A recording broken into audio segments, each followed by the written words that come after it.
Hello dear students, मी आकाश sir आपल्या सर्वांचं स्वागत करतो आपल्या ब्युटिफुलच्या चॅनलमध्ये, ज्याचं नाव आहे DC जनता 10th.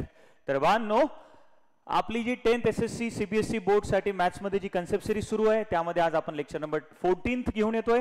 आणि लेक्चर नंबर 14 मध्ये आपल्या या आधीच्या लेक्चर्स पासून जी कन्सेप्ट सुरू आहे, आपला मेन टॉपिक जो सुरू होता तो होता लिनियर इक्वेशन. आणि जी कन्सेप्ट सुरू होती दॅट वॉज वर्ड प्रॉब्लेम. आणि वर्ड प्रॉब्लेम कशा पद्धतीने डील करायचे, कशा पद्धतीने सॉल्व्ह करायचे, आणि काही वर्ड प्रॉब्लेम आपण या आधी झालेल्या 2 लेक्चरमध्ये कव्हर केले होते बाळांनो. तर आज पुन्हा या लेक्चरमध्ये काही वर्ड प्रॉब्लेम्स मी तुमच्यासाठी घेऊन आलोय. तर त्यातलं पहिलं जे वर्ड प्रॉब्लेम तुम्हाला दिसतंय ते अशा पद्धतीने आहे. आता वर्ड प्रॉब्लेम कसं सॉल्व्ह करायचं, काय सॉल्व्ह करायचं, याच्यासाठी तुम्ही आधीचे लेक्चर्स पहा, तुम्हाला त्या सर्व कन्सेप्ट क्लिअर होतील. तर बाळांनो, वर्ड प्रॉब्लेम आपल्याला जे दिलेलं आहे त्याला आपण एक वेळा प्रॉपर पद्धतीने रीड करूया आणि सॉल्व्ह करायचा प्रयत्न करूया. तर काय म्हणते word problem? The sum of 2 minute.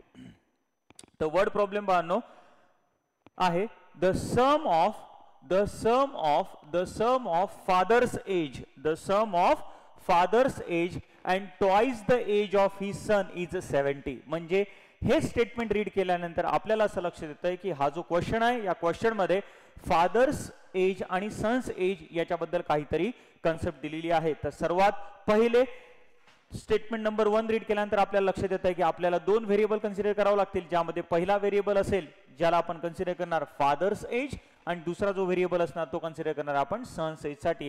तर आपण लिहूया लेट द, सर्वात पहिले स्टेटमेंट जे आपलं येणार आहे ते येणार आहे, आणि आपल्याला त्या दोघाही फादर आणि सनचं प्रेझेंट एज काढायचं बाळांनो. कोणतं एज काढायचं आहे? Present age. तर सर्वात पहिलं स्टेटमेंट मी लिहिणार लेट द प्रेझेंट एज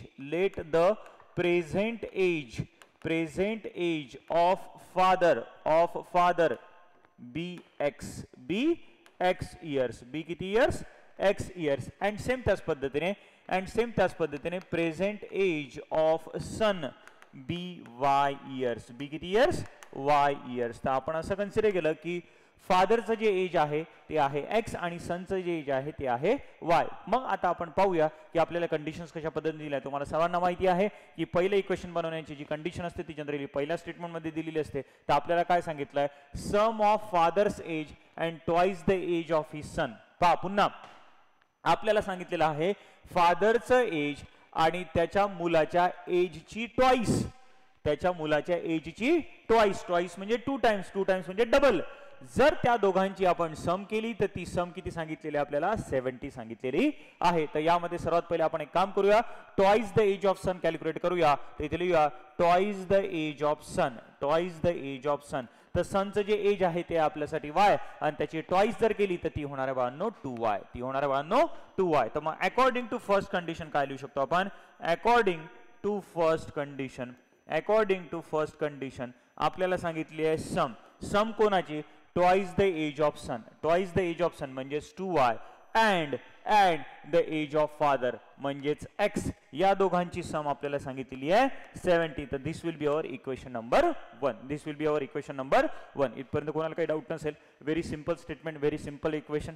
चला, आता सेम त्याच पद्धतीने समोरचं स्टेटमेंट वाचून आपल्याला समोरची कंडिशन वरनं दुसरं इक्वेशन बनवायचं आहे. तर दुसरी कंडिशन काय? If we double the age of father. जर आपण फादरचं एज डबल केलं, काय केलं?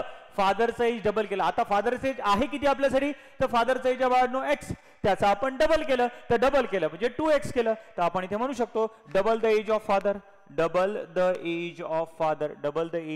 फादर. किती होईल सांगा पटकन? डबल द एज ऑफ फादरचं एज आहे एक्स, त्याची डबल होईल 2x.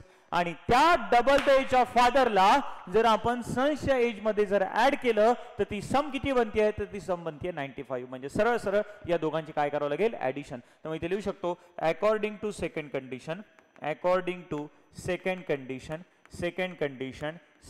कंडिशन आपल्याला घ्यायची आहे सम. कोणाकोणाची?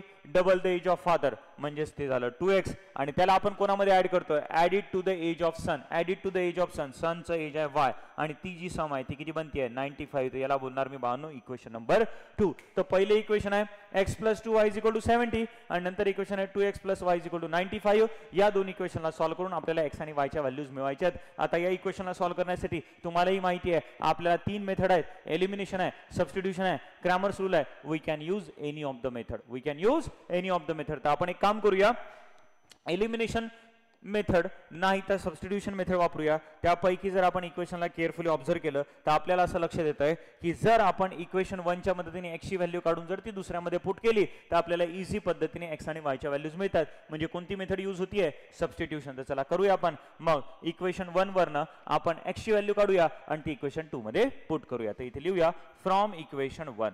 From equation 1. चला इक्वेशन 1 वरनं जर लिहिलं तर इक्वेशन 1 काय आहे?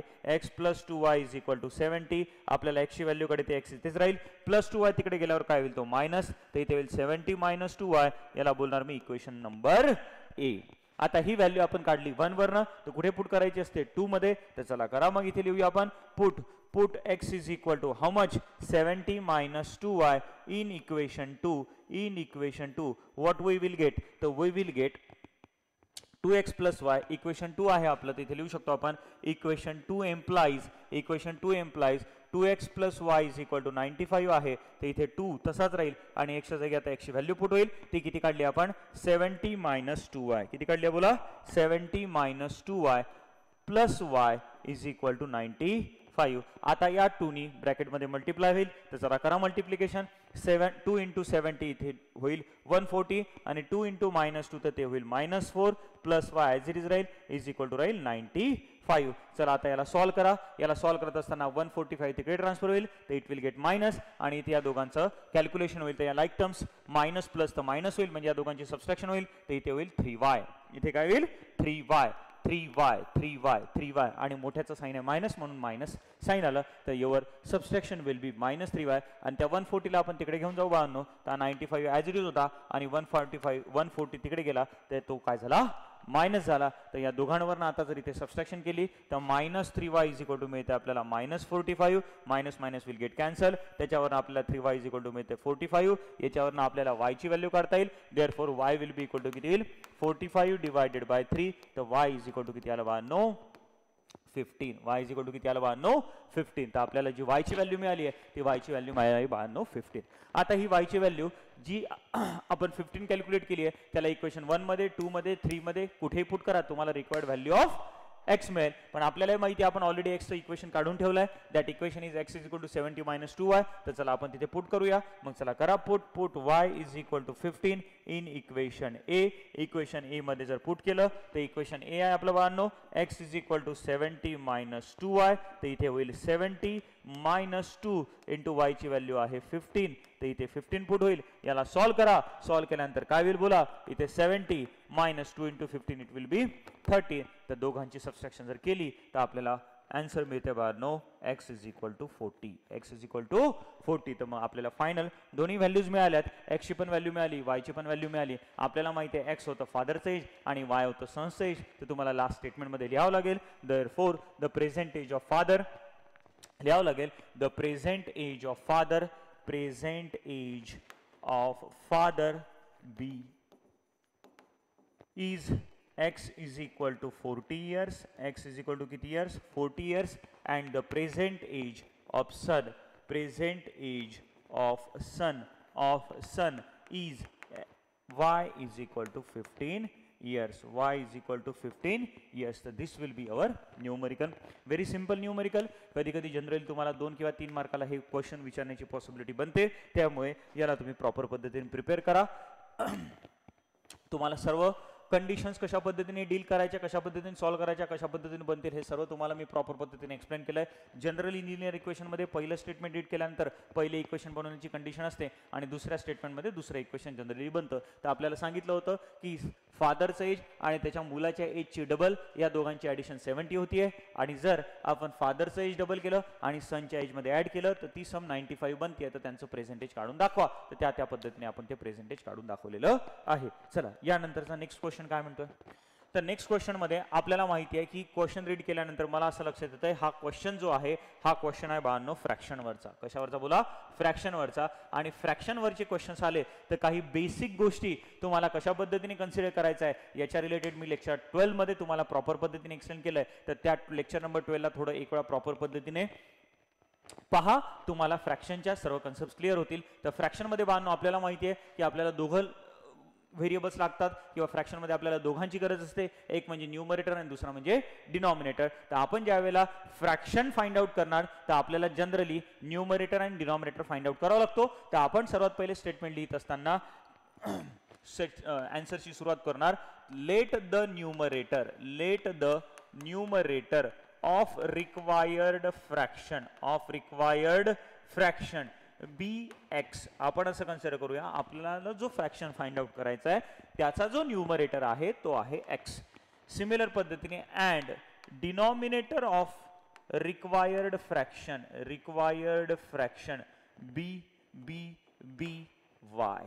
मग याच्यावरनं आपला रिक्वायर्ड फ्रॅक्शन काय बनेल बाळांनो, तर रिक्वायर्ड फ्रॅक्शन बनेल आपला required fraction will be x upon Y. म्हणजे आपल्याला फ्रॅक्शन काढायचं आहे तर एक्स आणि वायच्या आता व्हॅल्यूज काढायच्या. आता एक्स आणि वायच्या व्हॅल्यूज कशा काढायच्या तर त्याच्यासाठी आपल्याला दोन लिनियर इक्वेशन्स बनतील. ते कसे बनतील तर पाहूया. तर पहा, पहिलं इक्वेशन बनवण्यासाठी पहिली कंडिशन काय दिली आहे, आपल्याला सांगितलं डिनॉमिनेटर ऑफ फ्रॅक्शन इथे लिहितो मी अकॉर्डिंग टू फर्स्ट कंडिशन. काय लिहितो बोला, अकॉर्डिंग टू फर्स्ट कंडिशन. काय सांगितलं आपल्याला, तर आपल्याला सांगितलंय एका फ्रॅक्शनचा डिनॉमिनेटर हा 4 मोर आहे, म्हणजे 4 ने मोठा आहे. कोणापेक्षा तर न्यूमरेटरच्या ट्वाइस पेक्षा. एका फ्रॅक्शनचा जो डिनॉमिनेटर आहे तो कसा आहे, 4 ने मोठा आहे. कोणापेक्षा तर ट्वाइस द न्यूमरेटर पेक्षा. कशापेक्षा, ट्वाइस द न्यूमरेटर पेक्षा. तर मग इथे लिहू शकतो मी, जर मी याला स्टेटमेंटच्या स्वरूपात लिहायचा प्रयत्न केला तर कसं लिहिणार, डिनॉमिनेटर ऑफ फ्रॅक्शन म्हणजे कोण आहे आपला वाय इज म्हणजे इज इक्वल टू किती मोर हो, 4 मोर. आणि तुम्हाला माहिती आहे मोर जर असेल तर आपण काय घेतो प्लस. तर किती प्लस आहे, +4 आहे. कोणापेक्षा, ट्वाइस द न्यूमरेटर. आणि ट्वाइस द न्यूमरेटर तर न्यूमरेटर आहे आपला एक्स आणि त्याचा जर ट्वाइस घेतला तर तो होणार 2x. तर this will be our equation number 1. काय पुन्हा रीड करूया, डिनॉमिनेटर ऑफ फ्रॅक्शन म्हणजे वाय इज म्हणजे इज इक्वल टू 4 मोर म्हणजे प्लस. किती प्लस तर 4 प्लस. आणि कोणापेक्षा 4 प्लस आहे तर ट्वाइस द न्यूमरेटर. आणि न्यूमरेटर आपला एक्स तर त्याचा ट्वाइस केला तर तो होणार 2x. म्हणजे आपल्याला इथे y ची व्हॅल्यू मिळते y is equal to 2x + 4. याला मी इक्वेशन नंबर 1 देणार. आणि नंतर मग आता सेकंड इक्वेशन बनवण्याची कंडिशन मी सेकंड स्टेटमेंट मध्ये रीड करणार. ते लिहिणार अकॉर्डिंग टू सेकंड कंडिशन. चला पाहूया सेकंड कंडिशन नुसार काय म्हणतोय. सेकंड कंडिशन नुसार म्हणतोय denominator becomes 12 times the numerator. Denominator जो आहे म्हणजेच आपला y, तर y बिकम्स, तर y इज इक्वल टू किती टाइम्स तर 12 times the numerator. Denominator becomes, काय बोला, डिनॉमिनेटर बिकम्स म्हणजे इज इक्वल टू किती टाइम्स, 12 टाइम्स म्हणजे 12 मल्टिप्लाय बाय, पण कोणापेक्षा, न्यूमरेटर पेक्षा. पण केव्हा हो तर ज्या वेळेला if both numerator and denominator are reduced by 6. तर रिड्यूस म्हणजे कमी करणे आणि कमी करणे म्हणजे मायनस करणे. ज्या वेळेला आपण दोघांमधनं पण काय करणार, 6 रिड्यूस करणार. काय करणार बोला, 6 रिड्यूस करणार. मी पुन्हा सांगतोय denominator becomes 12 times the numerator. पुन्हा denominator becomes 12 times the numerator. पण केव्हा, ज्यावेळेला दोघांमधनं पण मी काय करणार, 6 रिड्यूस करणार. काय करणार बोला, 6 रिड्यूस करणार म्हणजे मायनस. जसं मोर म्हणजे प्लस तसंच रिड्यूस म्हणजे मायनस, लेस म्हणजे मायनस. तर ज्या वेळेला न्यूमरेटर मधनं आणि डिनॉमिनेटर मधनं मी 6 रिड्यूस करणार तर हा जो डिनॉमिनेटर आहे तो न्यूमरेटरच्या किती टाइम्स बनतोय, 12 टाइम्स बनतोय. ही सिंपल कंडिशन आपल्याला दिलेली आहे. तर आता याला सॉल्व्ह करून आपल्याला आपलं रिक्वायर्ड इक्वेशन बनावं लागेल. तर चला आपण याला सॉल्व्ह करूया. सॉल्व्ह कसं होईल सर्वांना माहिती आहे. तर हा y - 6 ॲज इट इज राहील. या 12 ने इथे अंदर मल्टिप्लाय होईल. तर 12 into x that will be 12x आणि 12 इंटू -7 तर दॅट विल बी 72. आता x y एका साईडला ठेवा, बाकी सर्व कॉन्स्टंट जे आहे ते राईट हँड साईडला ट्रान्सफर करा. तर आपण एक काम करूया, हा 12x जो आहे त्याला तिथेच ठेवूया आणि हा +y तिकडे घेऊन जाऊया. तर 12x ॲज इट इज आहे, हा प्लस वाय तिकडे गेल्यावर तो झाला मायनस वाय, तो काय झाला मायनस वाय. हा -6 जो होता तो ॲज इट इज इथे ठेवूया आणि हा -70 ला इकडे ट्रान्सफर केलं तर it will get +72. It will get +72. हा -72 जर तिकडे ट्रान्सफर झाला तर it will get +72. It is okay. तर चला याच्याला सॉल्व्ह करून आपल्याला इक्वेशन काय मिळेल, तर आपल्याला इक्वेशन मिळेल 12x - y = -6 + 72. तर our answer will be 66. our answer will be 66. तर इथे आपलं जे इक्वेशन बनतंय ते इक्वेशन बनतंय इक्वेशन नंबर 2 आणि ते कसं बनतंय 12x - y = 66. काय म्हणते बोला 12x - y = 60. Very simple, very easy. काय डाऊट आहे कोणाला? इथे आपण 12 × x केलं तर 12x झालं, 12 × -x केलं तर -72 झालं. मग आपण काय केलं, या y ला तिकडे ट्रान्सफर होता, हा 12x तसा होता, हा प्लस y इकडे गेल्यावर -y झाला इज इक्वल टू हा -6 ॲज इट इज होता आणि हा -72 इकडे ट्रान्सफर केला तर तो मायनसचा काय झाला प्लस झाला. तर 12x - y = -6 + 72. तर our answer difference will be 66. difference will be 66. चला हे झालं आपलं दुसरं इक्वेशन. आता या दोन इक्वेशनला आपल्याला सॉल्व्ह करायचं आहे. तर ऑलरेडी आपल्याला इक्वेशन 1 मध्ये y ची व्हॅल्यू मिळालेली आहे, म्हणजेच आपण डायरेक्ट ही y ची व्हॅल्यू इक्वेशन 2 मध्ये यूज करून आपला रिक्वायर्ड x आणि y च्या व्हेरिएबल्स काढू शकतो. तर चला फाइंड आउट करूया. आता डायरेक्ट मी लिहिणार पुट, याच्यानंतर डायरेक्ट मी लिहिणार put y = 2x + 4 in equation 2. In equation 2. चला इक्वेशन 2 मध्ये जर मी पुट केलं तर काय होईल बरं, इक्वेशन 2 एम्प्लाइज कशा पद्धतीने इक्वेशन 2 मध्ये चेंजेस होतील. तर 12x ॲज इट इज राहणार आहे, हा मायनस ॲज इट इज राहणार आहे आणि y च्या जागी y ची व्हॅल्यू ठेवूया तर ती आहे 2x + 4 = असणार आहे 66. चला आता इथे होईल 12x आणि मायनसने ज्यावेळेला हे ब्रॅकेट ओपन होईल तर अंदर जेवढे काही टर्म्स आहेत तेवढ्या सर्वांचे साइन्स काय होतील चेंज. हा 2x काय होईल -2x, हा +4 काय होईल -4 होईल 66. या दोघांचा डिफरन्स जर आपण कॅल्क्युलेट केला तर आपल्यालाही लक्षात येतं 12x - 2x तर इट विल बी 10x आणि हा -4 जर तिकडे गेला तर तो होईल 66 + 4 तर 10x किती होईल 70. तर आपल्याला याच्यावरनं x मिळेल, तर x किती मिळेल 70 / 10. तर आवर x विल बी 7.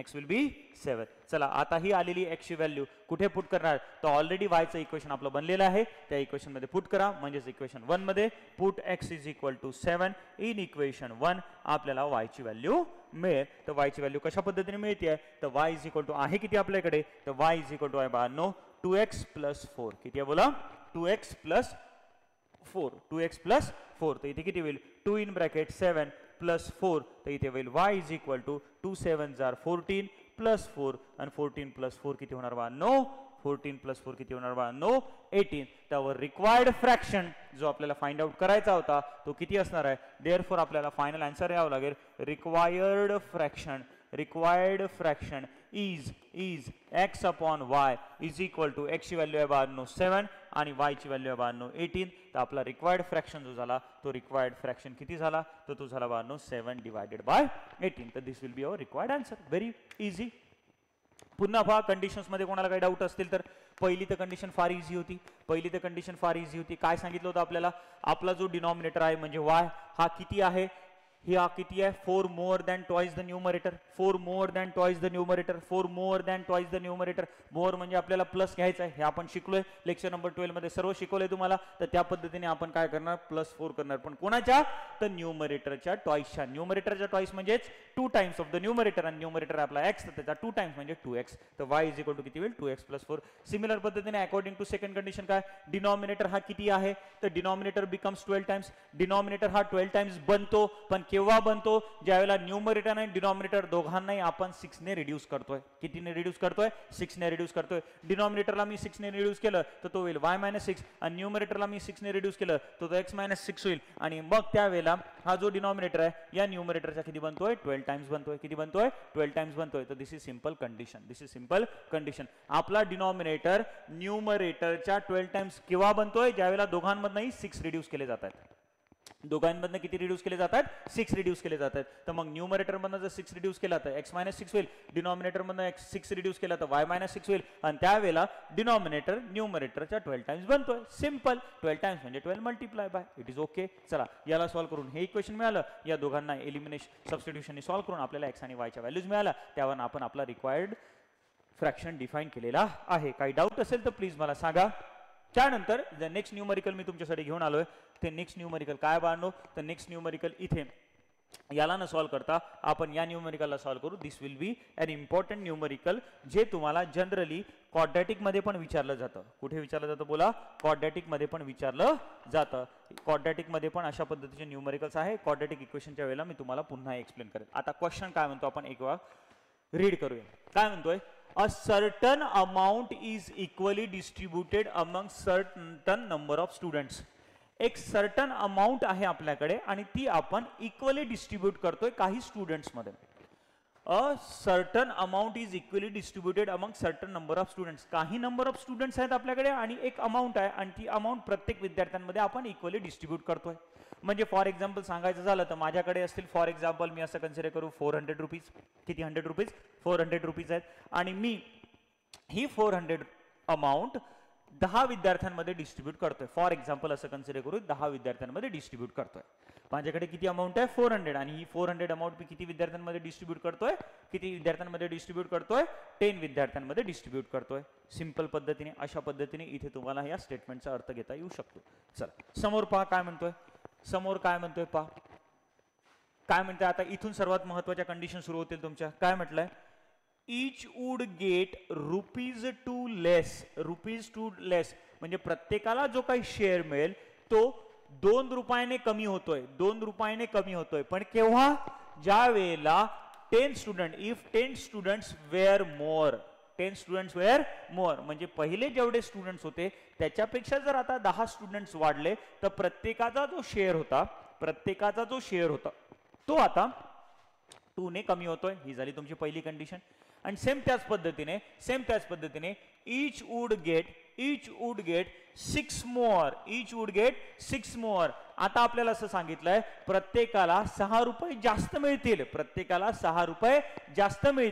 प्रत्येकाच्या शेअर मध्ये 6 रुपयाची वाढ होईल. प्रत्येकाचा शेअर 6 रुपयाने वाढेल. पण केव्हा वाढेल? ज्या वेळेला पहिले जितके नंबर ऑफ स्टुडंट्स होते त्यापेक्षा आता नंबर ऑफ स्टुडंट्स कितीने कमी झाले? 15 ने कमी झाले. कितीने कमी झाले? 15 ने कमी झाले. म्हणजे सरळ सिंपल तुम्हाला एक या स्टेटमेंटवर लॉजिक लक्षात येतं की जर नंबर ऑफ स्टुडंट्स वाढले तर मिळणारा शेअर कमी होईल. जर नंबर ऑफ स्टुडंट कमी झाले तर मिळणारा शेअर वाढेल. हे सिंपल रिलेशन तुम्हाला इथून लक्षात घ्यायचं आहे. तर मग कशा पद्धतीने आता सर्वात पहिले तर काय फाइंड आउट करायचं ते पाहूया. तर आपल्याला म्हटलंय find the number of students and the amount distributed. मग आपल्याला म्हटलंय की आपले नंबर ऑफ स्टुडंट्स किती आहेत आणि त्या नंबर ऑफ स्टुडंटला आपण टोटल अमाऊंट किती डिस्ट्रीब्यूट केली हे आपल्याला फाइंड आउट करायचं आहे. जसं मी तुम्हाला मगाशी म्हटलं होतं की आपल्याकडे 400 रुपये आहे आणि ते 400 रुपये जर मी 10 विद्यार्थ्यांना डिस्ट्रीब्यूट केले तर आपल्याकडे टोटल नंबर ऑफ स्टुडंट झाले 10. आणि जी अमाऊंट आपण डिस्ट्रीब्यूट केली ती झाली 400. तर चला पहा मग इथे आपल्याला या क्वेश्चनला कशा पद्धतीने डील करता येईल. आता मी सर्वात पहिले तुम्हाला नंबर ऑफ स्टुडंट्स काढायचे आहे तर मी नंबर ऑफ स्टुडंट्स जे माझ्याकडे होते ते मी एक्सच कन्सिडर करणार. तर सर्वात पहिलं स्टेटमेंट सर्वांना माहिती आहे मी काय लिहिणार? Let the number of students किती येईल? Let the number of students be x. माझ्याकडे जे नंबर ऑफ स्टुडंट्स होते ज्यांना मी एक सर्टन अमाऊंट डिस्ट्रीब्यूट केली त्या विद्यार्थ्यांची संख्या मी किती कन्सिडर केली? तर एक्स कन्सिडर केली. Let the number of students be x. तर हे झालं 52 पहिलं स्टेटमेंट. आता मी let the amount distributed be y consider करू शकतो का? तर 100% नॉट.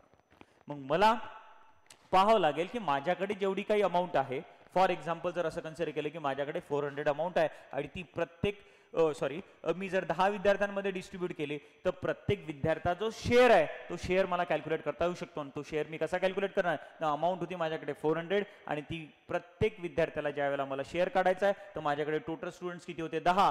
जर 400ला मी 10 ने डिवाइड केलं तर मला प्रत्येकाचा शेअर मिळेल. म्हणजे या क्वेश्चनवरून आपण असं सांगू शकतो की आपल्याकडे ते 400 मी 10 विद्यार्थ्यांमध्ये डिस्ट्रीब्यूट केले म्हणजेच डिव्हिजन आलं 40. म्हणजे प्रत्येक विद्यार्थ्याचा जो शेअर होता तो किती होता? 40 रुपीज. किती होता बोला? 40 रुपीज. आणि क्वेश्चनच्या कंडिशन मध्येही तुम्हाला तेच म्हटलंय की प्रत्येकाचा शेअर कमी जास्त होतोय. जर नंबर ऑफ स्टुडंट्स मी वाढवले तर शेअर 2 ने कमी होतोय आणि जर नंबर ऑफ स्टुडंट्स मी कमी केले तर शेअर 6 ने वाढतोय. पहा कंडिशन काय दिली आहे? जर माझ्याकडे जेवढे स्टुडंट्स होते म्हणजे माझ्याकडे एक्स स्टुडंट्स होते त्या एक्स स्टुडंट मध्ये जर मी 10 स्टुडंट ऍड केले तर प्रत्येक स्टुडंटचा जो शेअर होता तो 2 ने कमी होतोय. कितीने कमी होतोय 2 ने कमी होतोय. त्याच पद्धतीने माझ्याकडे जे एक्स स्टुडंट्स होते त्यामध्ये जर मी नंबर ऑफ स्टुडंट्स 15 ने कमी केले, कितीने कमी केले 15 ने कमी केले, तर प्रत्येकाचा जो शेअर आहे तो 6 ने काय होतोय वाढतोय. म्हणजे आता मला जो वाय कन्सिडर करावा लागेल तो वाय म्हणजे माझ्या प्रत्येक विद्यार्थ्याला मिळालेला शेअर असणारा बाळांनो. काय असणार आहे बोला शेअर असणार आहे. तर मग स्टेटमेंट मी लिहिणार तर दुसरं स्टेटमेंट माझं वाय जे असणार आहे ते कोणासाठी असणार आहे तर ते असणार आहे लेट किंवा शेअर ऑफ ईच स्टुडंट किंवा amount each student would get at let amount each student would get amount each student would get be y म्हणजे प्रत्येक विद्यार्थ्याला जी काही अमाऊंट मिळणार प्रत्येक विद्यार्थ्याला जो काही शेअर मिळणार तो असणार आहे बाळांनो माझा किती तो असणार आहे माझा वाय. मग याच्यावरनं मी कॅल्क्युलेट करू शकतो टोटल अमाऊंट डिस्ट्रीब्युटेड. सांगा बरं किती होईल टोटल अमाऊंट डिस्ट्रीब्युटेड किती असणार आहे सांगा बरं किती असणार आहे सांगा बरं. आता या क्वेश्चन वरनं मी जर तुम्हाला असं म्हटलं फॉर एक्झाम्पल याला थोडं मी रिव्हर्स पद्धतीने तुम्हाला असं बोललो की माझ्याकडे 10 विद्यार्थी आहे प्रत्येक विद्यार्थ्याला मी 40 रुपये देतोय. माझ्याकडे किती विद्यार्थी आहेत 10 विद्यार्थी आहे आणि प्रत्येक विद्यार्थ्याला मी 40 रुपये देतोय तर टोटल अमाऊंट किती डिस्ट्रीब्यूट झाली तर सरळ सरळ तुम्हाला या दोघांचं काय करावं लागेल मल्टिप्लिकेशन. आणि तुम्ही म्हणणार सर तुमच्याकडे 10 विद्यार्थी होते प्रत्येक विद्यार्थ्याला तुम्ही 40 रुपये दिले म्हणजे टोटल अमाऊंट तुम्ही किती डिस्ट्रीब्यूट केली हो तर टोटल अमाऊंट तुम्ही डिस्ट्रीब्यूट केली 400. मग याच क्वेश्चनला आपल्या क्वेश्चन सोबत रिलेट करा. आपल्याकडे टोटल नंबर ऑफ स्टुडंट्स किती आहे 10च्या जागी x आहे आणि आपण प्रत्येकाला जो शेअर देतोय 40च्या जागी किती आहे y. तर मग त्यांचं मल्टिप्लिकेशन केलं तर इथे टोटल अमाऊंट डिस्ट्रीब्युटेड होईल नो x मायनस y. किती होईल बोला x मायनस y. किती होईल बोला x minus y. Is it okay very simple very easy. इथपर्यंत कोणाला काही डाऊट नसेल आय होप. चला आता पाहूया आपण हे 3 स्टेटमेंट. तर तुम्हाला पहिले 2 जे स्टेटमेंट्स आहेत हे रीड केल्यानंतर लक्षात आलं. आता मग तुमच्या कंडिशन्स कशा कशा पद्धतीने बनतील तर त्यासाठी आपण जरा याला थोडं डिटेलमध्ये लिहूया. आपल्याला काय म्हटलंय आपल्याला पहिल्या कंडिशन मध्ये काय म्हटलंय each student would get 2 less if 10 students were more. आता जर माझ्याकडे 10 विद्यार्थी जर जास्त असले तर आता मग नंबर ऑफ स्टुडंट्स होते किती आपल्याकडे x 10 स्टुडंट्स वाढले तर न्यू नंबर ऑफ स्टुडंट मग इथे लिहू शकतो अकॉर्डिंग टू फर्स्ट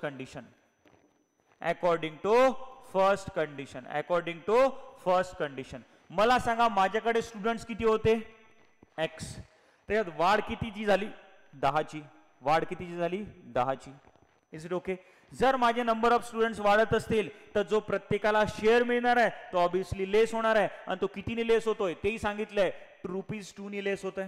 मग ज्यावेळेला माझ्याकडे x स्टुडंट्स होते तर प्रत्येकाचा शेअर होता y. आता ज्या वेळेला नंबर ऑफ स्टुडंट्स 10 ने वाढले तर जो शेअर आहे तो कितीने कमी झाला हो तर तो y2 ने कमी झाला म्हणजे y मायनस 2 होईल. आणि जर मी या दोघांचं मल्टिप्लिकेशन केलं तर मग मला मिळणार आहे अमाऊंट डिस्ट्रीब्युटेड आणि अमाऊंट डिस्ट्रीब्युटेड किती होती आपली x अँड y. कारण की हा असणार आहे नवीन नंबर ऑफ स्टुडंट हा असणार आहे नवीन शेअर. या दोघांचं जर मल्टिप्लिकेशन केलं तर 100% जी अमाऊंट डिस्ट्रीब्यूट केली तीच येणार आहे. माझी अमाऊंट डिस्ट्रीब्यूट चेंज नाही होणार. जर माझ्याकडे फॉर एक्झाम्पल 400 रुपये होते फॉर एक्झाम्पल कन्सिडर करा 400 रुपये होते. मी पहिल्या कंडिशन मध्ये 10 विद्यार्थ्यांना 40 रुपये दिले 10 विद्यार्थ्यांना 40 रुपये दिले तरी 400 रुपये असतील. आता मी number of students for example 10 चे 15 केले तर आता हा ऑब्विसली आहे हा फॉर एक्झाम्पल कन्सिडर करू 35 वर आला असेल तरी या दोघांचं मल्टिप्लिकेशन 400 येईल. अमाऊंट डिस्ट्रीब्युटेड चेंज होणार नाही. नंबर ऑफ स्टुडंट कमी जास्त झाले किंवा शेअर कमी जास्त झाला तरी अमाऊंट डिस्ट्रीब्युटेड जी होती तीच राहणार आहे. Amount distribute for example confusion. आता तुम्ही म्हणणार सर या दोघांचं मल्टिप्लिकेशन 400 येत नाही तर हे कसं काय एक्झाम्पल दिलं तर जाऊ द्या मी एक्झाम्पल प्रॉपर पद्धतीने देतो तुम्हाला. माझ्याकडे नंबर ऑफ स्टुडंट्स होते 10 तर त्याचे मी केले 20 तर माझा जो शेअर आहे तो होणार 20. चला माझा जो शेअर आहे तो किती होणार 20. याही कंडिशन मध्ये टोटल अमाऊंट डिस्ट्रीब्युटेड 400 राहणार आहे आणि याही कंडिशन मध्ये टोटल अमाऊंट डिस्ट्रीब्युटेड 400 राहणार आहे. म्हणजेच इथे जरी यांच्यामध्ये चेंज झाला तर माझी टोटल अमाऊंट डिस्ट्रीब्युटेड चेंज नाही होणार. ती XY आहे ती XYच राहणार आहे. म्हणजे त्याला मला कोणासोबत इक्वेट करता येतं XY सोबत. कोणासोबत इक्वेट करता येतं x. पुन्हा मी सांगतो माझ्याकडे पहिले होते x स्टुडंट्स त्याच्यामध्ये 10 वाढले तर ते स्टुडंट झाले x + 10. मग एक्स स्टुडंट्स असताना माझा शेअर होता वाय, तर 10 स्टुडंट्स वाढल्यामुळे शेअर आता कमी झाला. कितीने कमी झाला? 2 ने कमी झाला. तर यांचं मल्टिप्लिकेशन म्हणजे अमाऊंट डिस्ट्रीब्युटेड, आणि अमाऊंट डिस्ट्रीब्युटेड किती आहे? X y. चला आता याला सॉल्व्ह करून आपल्याला इक्वेशन बनवावं लागेल. तर कसं सॉल्व्ह होईल? तर या एक्सनी या पूर्ण ब्रॅकेटला मल्टिप्लाय करावं लागेल. ब्रॅकेट मल्टिप्लिकेशन सर्वांना माहिती आहे. पहिल्या ब्रॅकेटमधल्या पहिल्या टर्मनी कंप्लीट दुसऱ्या ब्रॅकेटला मल्टिप्लाय करावं लागत असतं. चला करून टाकूया. तर एक्स इन ब्रॅकेट किती होणार आहे? Y minus 2. मग प्लस 10 इन ब्रॅकेट किती होणार आहे? Y minus 2 is equal to x y आहे, तो तसाच्या तसाच आहे. चला आता याला सॉल्व्ह करा. सॉल्व्ह केल्यानंतर काय होईल पाहूया. एक्स इंटू वाय तर हा होईल x y, x into minus 2 तर minus 2x, plus 10 into y तर plus 10y, plus 10 into minus 2 तर मायनस 20 इज इक्वल टू होईल नो एक्स वाय. हा एक्स वाय हा या एक्स वायला काय करेल? कॅन्सल आउट करेल. इथे राहील मायनस 2x प्लस वाय, आणि हा मायनस 20ला तिकडे ट्रान्सफर करून टाकूया आपण बाळांनो, तर तो होईल 20. मग हे येईल बाळांनो आपलं इक्वेशन नंबर 1. तर minus 2x plus y is equal to किती झालं? तर minus 2x plus y is equal to झालं 20. Is it okay? Is it very simple? Is it very simple? Same त्याच पद्धतीने आता लिहू शकतो मी अकॉर्डिंग टू सेकंड कंडिशन. काय लिहू शकतो बोला? According to second condition. What is condition number 2? What is condition number 2? तर इथे लिहूया आपण according to second condition. According to second condition काय म्हटलंय बरं सेकंड कंडिशन मध्ये? सेकंड कंडिशन मध्ये चला रीड आउट करा. काय म्हटलंय? आता याच्या अपोजिट दिलं. आता आपण नंबर ऑफ स्टुडंट्स काय केले? आपल्याकडे नंबर ऑफ स्टुडंट्स जेवढे होते त्याच्यापेक्षा कमी केले. त्याच्यापेक्षा काय केले? कमी. माझ्याकडे स्टुडंट्स होते एक्स, आता ते मी 15 ने कमी केले. तर मग माझ्याकडे स्टुडंट्स होते एक्स, मग त्याला मी 15 ने कमी केलं, तर 15 ने कमी केलं म्हणजे ते झाले एक्स मायनस 15. मग एक्स नंबर ऑफ स्टुडंट्स असताना माझ्याकडे शेअर होता वाय, आता नंबर ऑफ स्टुडंट्स कमी झाले असतील तर मिळणारा शेअर ऑब्वियस वाढणार आहे, हे आपल्याला माहिती आहे. तर कितीने वाढला? हो, तर तो वाढला 6 ने. तर या वाय मध्ये 6 ऍड होतील. वाय मध्ये 6 ऍड होतील. ते हे नवीन नंबर ऑफ स्टुडंट, हा प्रत्येक विद्यार्थ्याला मिळणारा नवीन शेअर, या दोघांचं मल्टिप्लिकेशन म्हणजे टोटल अमाऊंट डिस्ट्रीब्युटेड, आणि total amount distributed x Y, तर ती एक्स वायच राहणार आहे, ती चेंज होणार नाही. चला मग यालाही सॉल्व्ह करूया आपण.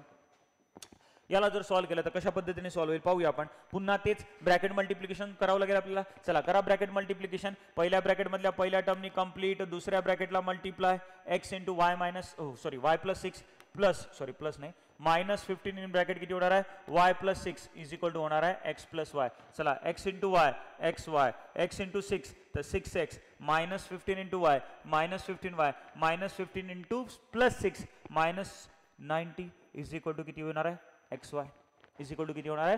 X Y. तर हा एक्स वाय या एक्स वायला काय करून टाकेल? कॅन्सल. आणि याच्यावरनं पण आपल्याला इक्वेशन मिळेल. ते इक्वेशन काय मिळेल? तर 6x minus 15y is equal to 19. This will be our equation number 2. This will be our equation number 2. तर पहिले इक्वेशन काय आलं बाळांनो? 2x plus y is equal to 20. आणि दुसरं इक्वेशन काय आलं? 6x minus 15y is equal to 90. तर मग याला कोणी सॉल्व्ह करता? तर मला सिंपल असं वाटतंय की पहिल्या इक्वेशनवरनं y ची व्हॅल्यू काढा, ती इक्वेशन 2 मध्ये पुट करा, तुम्हाला तुमचं रिक्वायर्ड x आणि y च्या व्हॅल्यूज मिळतील. म्हणजे सरळ सरळ कोणती मेथड वापरा? सबस्टिट्यूशन. तर चला आपण सबस्टिट्यूशन मेथड वापरूया.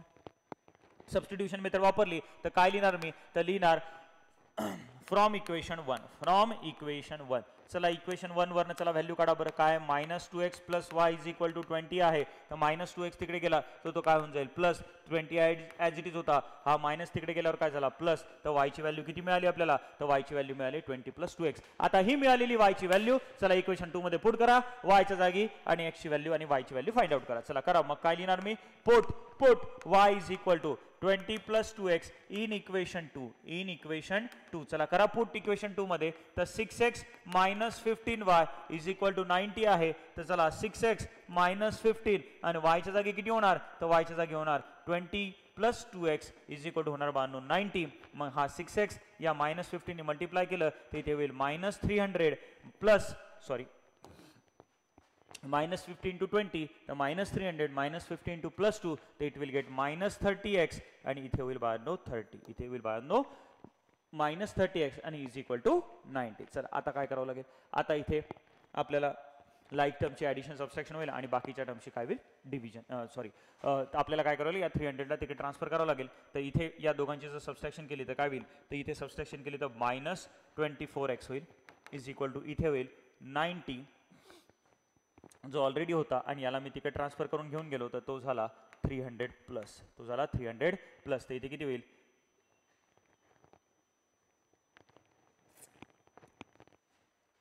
minus 15.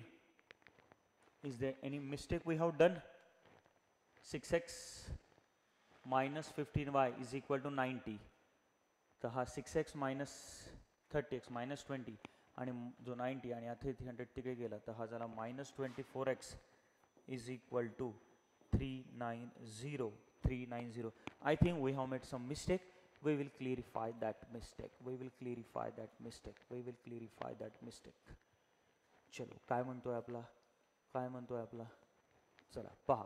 Late the number of students किती होते आपले एक्स, त्याच्यामध्ये जर 10 वाढले तर एक्स प्लस 10 झाले. प्रत्येकाला मिळणारा जो शेअर होता तो 2ने कमी झाला, तर तो y minus 2 is equal to 2 झाला.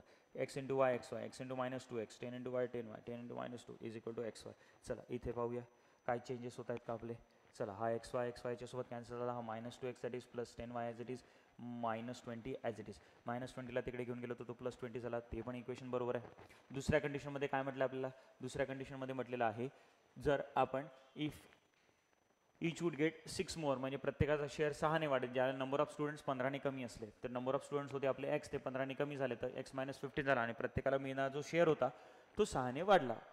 तर टोटल अमाऊंट डिस्ट्रीब्युटेड तर एक्स वायच राहणार आहे. मग आपण याला जर मल्टिप्लाय केलं तर x into y x y, x into 6 minus 15 into y आणि minus 90 is equal to x Y.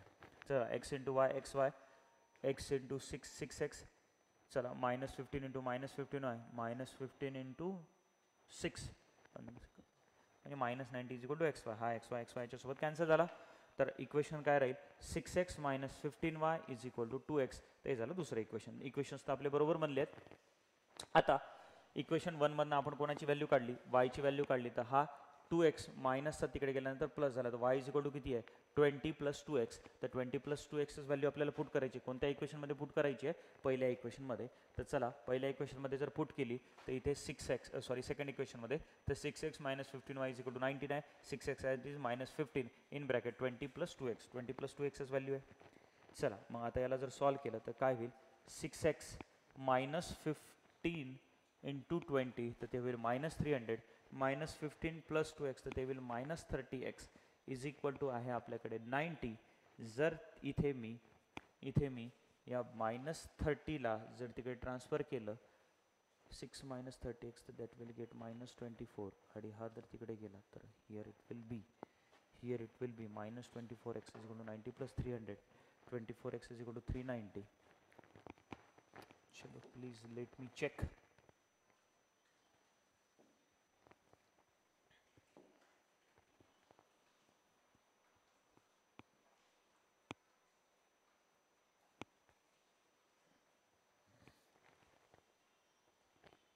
minus 2x plus 10y is equal to 20.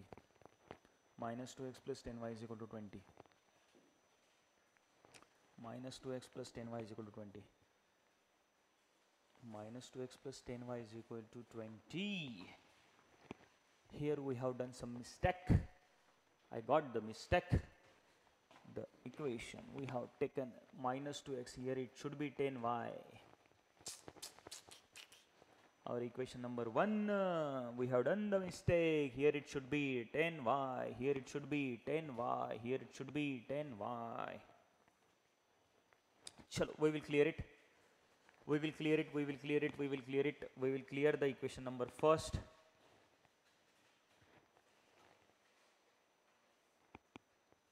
Chalo, here it should be, here it should be, here it should be, here it should be, here it should be, here it should be. Chalo, here it should be minus 2x plus 10y is equal to 20. We will divide this whole equation by 2. Divide by minus 2 for example, minus 2 or 2.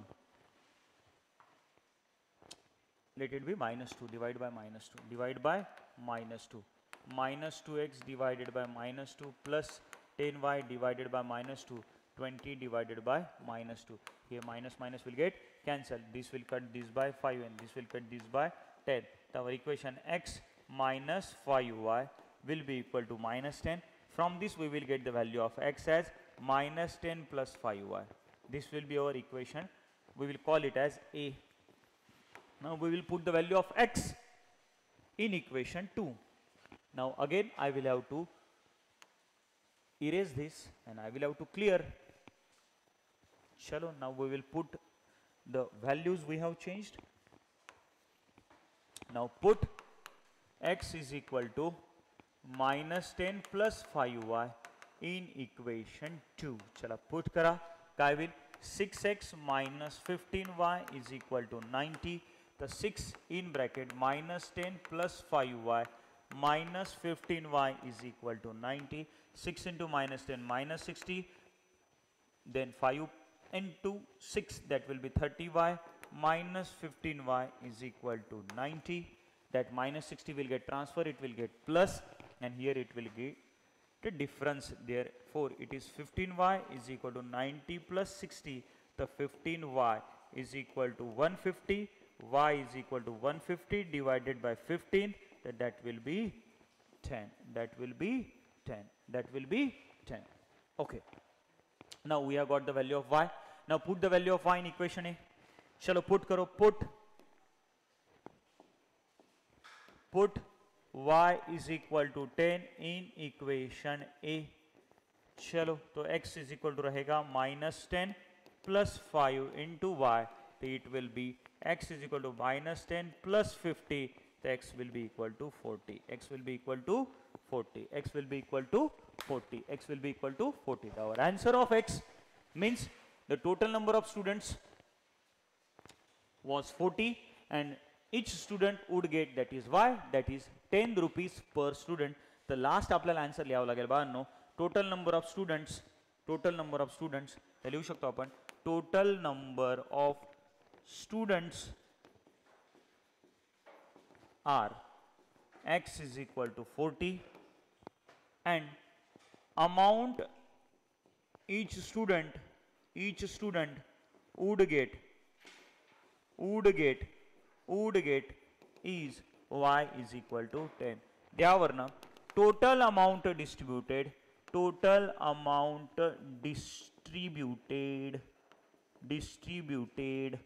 is x into y, that is 40 into 10, that is 400. That is 400. तशा पद्धतीने बाळांनो तुम्ही या न्यूमेरिकलला deal करू शकता. आपली एक थोडी मिस्टेक झाली होती, ज्यामध्ये आपले इक्वेशन्स तर बरोबर प्रॉपर पद्धतीने आपण बनवले होते, पण ज्यावेळेला मी इक्वेशन्स लिहिले तर त्यावेळेला 10y च्या जागी सिंपल y लिहिलं होतं. त्यामुळे याच्यावरनं तुम्हाला इथे लक्षात येतं की ज्यावेळेला आपण वर्ड प्रॉब्लेम असू द्या किंवा कोणताही प्रॉब्लेम असू द्या अल्जेब्रामध्ये सॉल्व्ह करत असताना प्रॉपर पद्धतीने व्हॅल्यूज आपण लिहितोय की नाही याच्याकडे थोडं लक्ष द्यायचं. एक व्हॅल्यू का लिहिताना चुकली तर 100%, मग बाकीचं सर्व न्यूमेरिकल तुमचं चुकतं म्हणजे चुकतं. तर हे तुम्हाला इथून क्लिअरिफाय होतंय. तर या तिन्ही न्यूमेरिकलमध्ये तुम्हाला काही डाऊट असेल तर 100% तुम्ही मला कॉमेंट सेक्शनमध्ये टाका. नसेल तर आय होप की तुम्हाला हे तिन्ही न्यूमेरिकल्स प्रॉपर पद्धतीने अंडरस्टँड झाले असतील. त्यानंतर एक न्यूमेरिकल राहिलेलं आहे, ते numerical word problem from the textbook आहे. याला तुम्ही डील करू शकता. जर न्यूमेरिकल्स आपल्याला सॉल्व्ह करायचं असेल, हे न्यूमेरिकल सॉल्व्ह करायचं असेल तर याच्यावरनं इक्वेशन्स काय बनतात ते आपण पाहूया. तर आपल्याला काय म्हटलंय, एका सेलमध्ये काही आपण अॅनालॉग वॉच विकतोय आणि काही आपण डिजिटल वॉच विकतोय. तर पहिल्या दिवशीचा जो सेल झालाय त्यामध्ये आपल्या अॅनालॉग वॉच ज्या विकल्या गेल्या त्याची क्वांटिटी आहे 11 आणि डिजिटल वॉच ज्या विकल्या गेल्या त्याची क्वांटिटी आहे 6. आणि या दोघांचं जे काही टोटल अमाऊंट आपल्याला मिळाली ती अमाऊंट आपल्याला रिसीव्ह झाली 4330. मग जर मी असं कन्सिडर केलं की माझ्याकडे जी अॅनालॉग वॉच आहे त्याची प्राइस मी x कन्सिडर केली आणि माझ्याकडे जी डिजिटल वॉच आहे त्याची प्राइस जर मी y कन्सिडर केली, तर पहिल्या दिवशी माझ्याकडे x अमाऊंटच्या 11 अॅनालॉग वॉच जर विकल्या गेल्या असतील तर त्याची अमाऊंट फॉर 11 अॅनालॉग वॉच त्या किती होतील, ती अमाऊंट होईल 11x. सिमिलर पद्धतीने 6 डिजिटल वॉचची जी टोटल अमाऊंट मला रिसीव्ह होईल, एकाची जर y असेल तर 6 ची किती होणार आहे 6y आणि या दोघांची जर मी ऍडिशन केली तर टोटल अमाऊंट होईल 4330. तर this will be the equation first from the first day sale. Similar पद्धतीने सेकंड डे सेल वरनं काय होईल, सेकंड डे सेल जो असतो त्याच्यामध्ये अॅनालॉग वॉच किती विकल्या गेल्यात तर 22 अॅनालॉग वॉच विकल्या गेल्यात. तर एकाची प्राइस जर x असेल तर 22 ची प्राइस किती होईल 22x.